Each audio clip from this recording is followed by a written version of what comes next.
sin and weakness of hearts is natural. Nebo bobo manyi osoma Bible omanye story y'omusamali omulungi. Why is it called a good Samaritan? A good Samaritan story is called a good Samaritan because omupatiri gwe bali basubira okulaga ekisa teyakiraga kisa kyokka gwe bali basubira okuba omuyaya tamanyi mukama n'alaga ekisa kati ensi bwetu bwe yakula. Now togenda kaka abantu kukwagala nga tebakwagala. That is why if a concert zava mu church nezigenda mu neutral grounds whereby tojagamba singa nteeka ku Miracle Center waliwo agamba nze Pastor Kanja simukirizamu singa nteeka concert yange Pastor Bugendo waliwo agamba omusajja oyo muyayi simwagala kyokka waliwo n'abamwagala. That's the nature of life. Yesu ffe gwe tugulumiza yalina abatamwagala ate nga bangi n'abaana abamwagala. Tolibeera mu nsi nga bonna bakwagala era bonoonyereza bw'osuubira nti Musumba bajja kweyagala tekisoboka tekibangawo. Bw'oba oli musomi wa Bible from the church history abasajja bonna from the genesis of the church n'abatuma baasooka balinamu enkaayana because it is natural. Newankubadde twakkiriza Katonda tuli mu mubiri guno omunafu n'emitima gyaffe gya njawulo. Tuzaalibwa bamaama ba njawulo twakuzibwa mu ngeri ya njawulo. Togenda kaka Pastor A okwagala Pastor B waliwo oli newankubadde mulokole naye akatima kajjula obukyayi. Alright, yes, oli ku Glosh TV nga bulijjo nateera njagala kubanga nkubuuzaako muganda wange gwe wenna atugoberera wano ku mukutu gwaffe gwa YouTube nti wasiibye otya ogamba otya kasubire oli bulungi. Nateera nkujjukiza nti nja kusaba muganda wange genda wansaawo osubscribinge olikinge ateera osharinge still osobola okomentinga okusinzira ku video eno nga woba okoze ki nga woba ojabe. Nateera nyongera okubanga nkujjukiza gwe wenna eyandyetaaza okubanga olanga naffe aba Glosh TV osobola okubanga otunoonyako kanamba kaffe ak'essimu 0750312083 oba 0750312083 ojja kubanga osobola okubanga otufuna tujja kubanga tukulangira bizinesi yo osobola okubanga naawe ogikuba abantu mu maaso. Tukubulira abantu ekigendo obeerawo olunaku olwo 17 October tuli Lugogo Koki. It's a National Day of Worship. I am a wonder concert.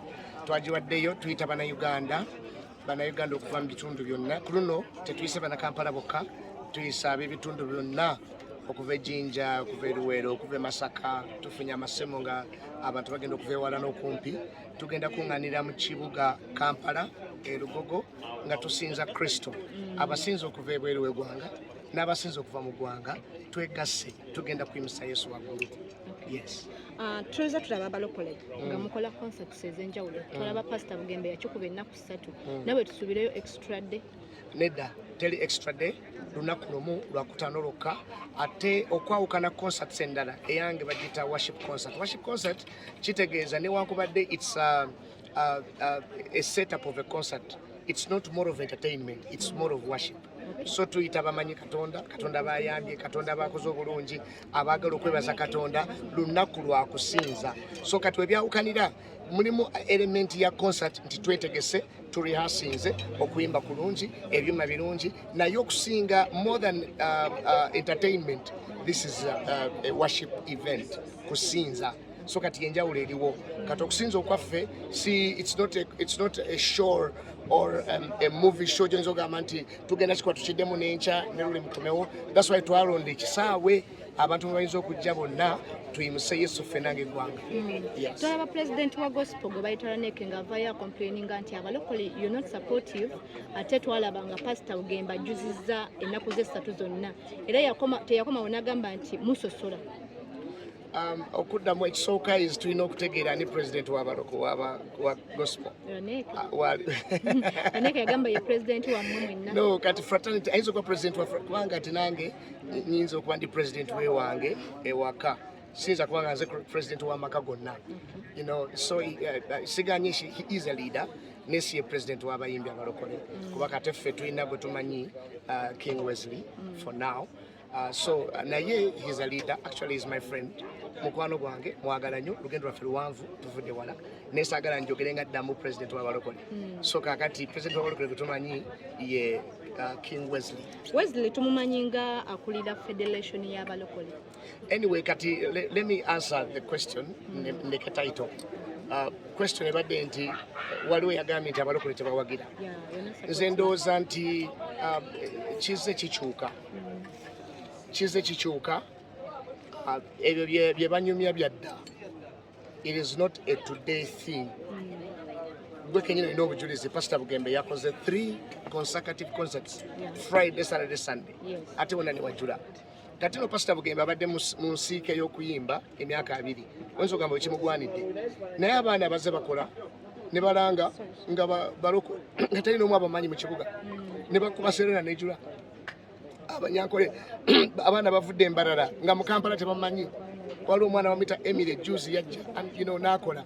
Abaana bazze bakola. So I don't think it is true that abalokole tebawagira for now. However, it is true in the past. Emabega obuwagizi bwaffe bwabwe bwali busooba. I can gladly say nti ebyo byakyuka. Era nkiwa nti 17 abantu bagenda kujja baati. Nze ndowooza nti kamera muzirete 17 ku hockey ground. Then you'll get the answer to that question. Okay, tulabye abasumba abanjawulo nga bakozesa abayimbi nga mmwe and bwe tutuuka elunaku ng'olwa concert ne batababeererawo. Gwe abasumba wali abasumba bakubeereddewo ab'enjawulo okuva mu kyaki etali eno eyo. Banji. Like I said, we have to accept that music is its transition. Byogera bituufu n'ebyamabegako. Biyinza okuba si byadda nnyo n'ebyamabegako. Nenjagala kwebaza Mukama nti omusinde twagwise musinde oba revival ya music egenze wulirwa egenze wulikika. So Emabega, yes, abasumba tebawagiranga music bamutwalanga nga a by the way. So music in the church was a by the way, but that's not the case today. Nina abasumba bangi abali committee yange abayita abantu okujja okusinza. So kyogera kituufu in the past, chifu in the present. Pastors are now on board, especially bwe tuba tusinza Mukama. Abasajja bano baagala Kristo. Nze ndowooza nti ekanisa yasisemuka. Oba njogere mu tense eri more appropriate, ekanisa yasisemuse. The church has a role, which tense is right? Has a reason. The church has a reason. I think there is a rise, and there's been a shaking in the church, and the church is now, awake in the issues of worship and music. Yes. Abayimbi abato abagospa abavuddeyo ensangi zino bakola concerts nezitabeera successful ng'ezammwe bo bakole batya okubanga basituka nabo ne babanga babamanya basawa yonna mu regimu yammwe gwawo. Concert ezitakola kyosembezaayo kale si kirungi. Bwesawa yonna ebuweereza bwaffe obubeera obwangu si bwansikirano si bwa bisanja ekikujjako kiba kisa.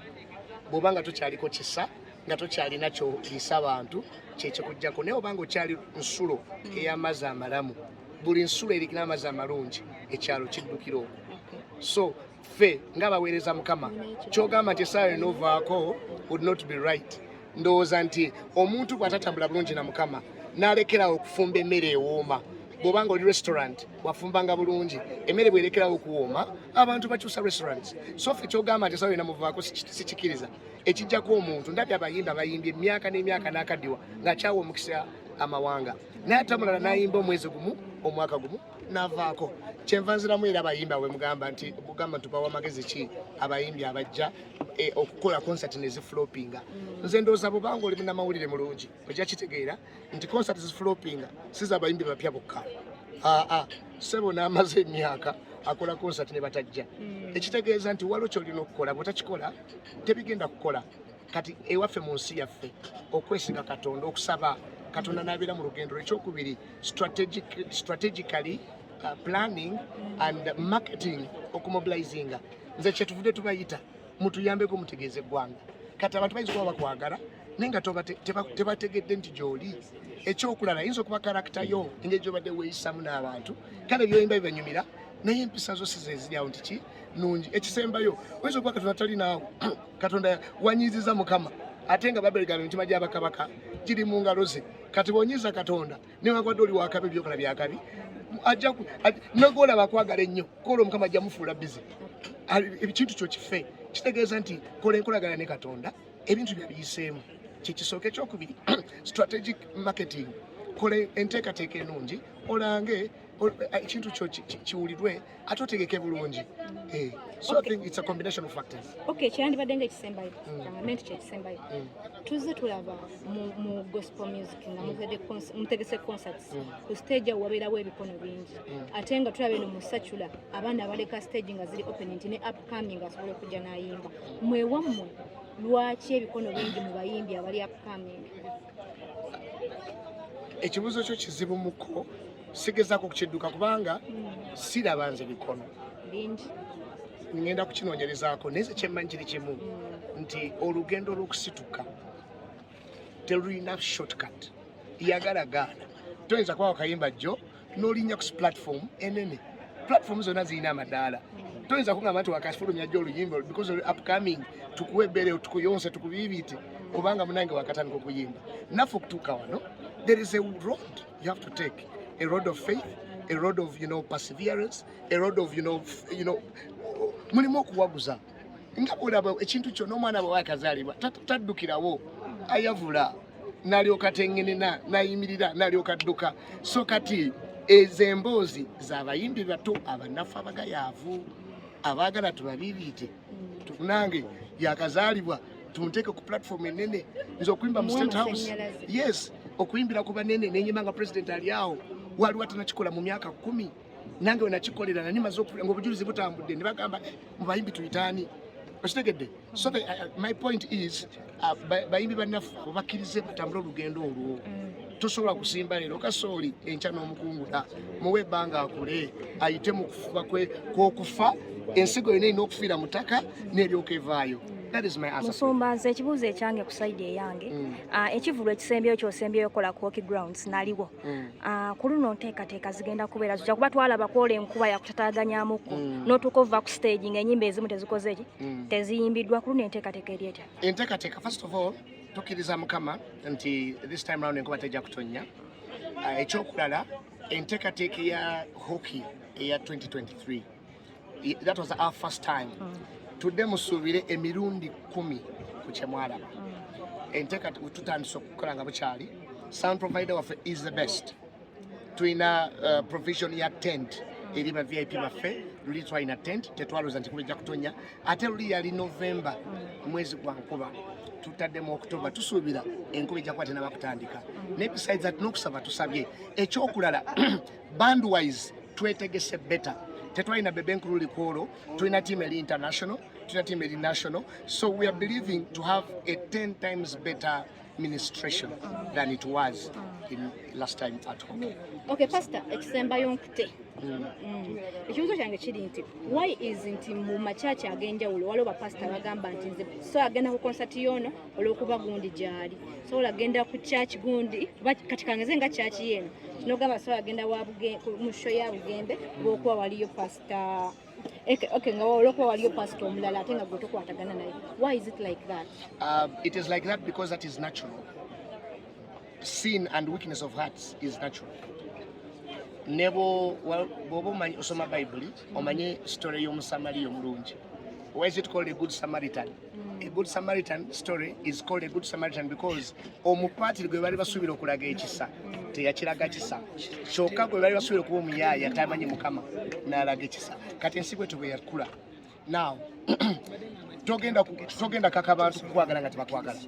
That is why ife concert zava mu church nezigenda mu neutral grounds whereby tojagamba singa nteeka ku Miracle Center waliwo agamba nze Pastor Kanja simukirizamu singa nteeka concert yange Pastor Bugembe waliwo agamba omusajja oyo muyayi simwagala kyokka waliwo n'abamwagala. That's the nature of life. Yesu ffe gwe tugulumiza yalina abatamwagala ate nga bangi n'abaana abamwagala. Tolibeera mu nsi nga bonna bakwagala era bonoonyereza bw'osuubira nti Musumba bajja kweyagala tekisoboka tekibangawo. Bw'oba oli musomi wa Bible from the church history abasajja bonna from the genesis of the church n'abatuma baasooka balinamu enkaayana because it is natural. Newankubadde twakkiriza Katonda tuli mu mubiri guno omunafu n'emitima gyaffe gya njawulo. Tuzaalibwa bamaama ba njawulo twakuzibwa mu ngeri ya njawulo. Togenda kaka Pastor A okwagala Pastor B waliwo oli newankubadde mulokole naye akatima kajjula obukyayi tukyakusabira kyukire ddala ate tatukiikirira ffenna. N'olwensonga ebyo togenda kubijjawo weebiri ate ebiribaawo. Ekikulu kiri nti nze sigenda mwegatako ku kyawa nze ngenda kusaba nawe wochawa bambi eleka kumukaka anchawe kululu. But that is the nature of life. It will be there. It will forever be there. Wabula balokukira ddala bebayiga okusonyiwa no kutabagana nawe babisibaganya.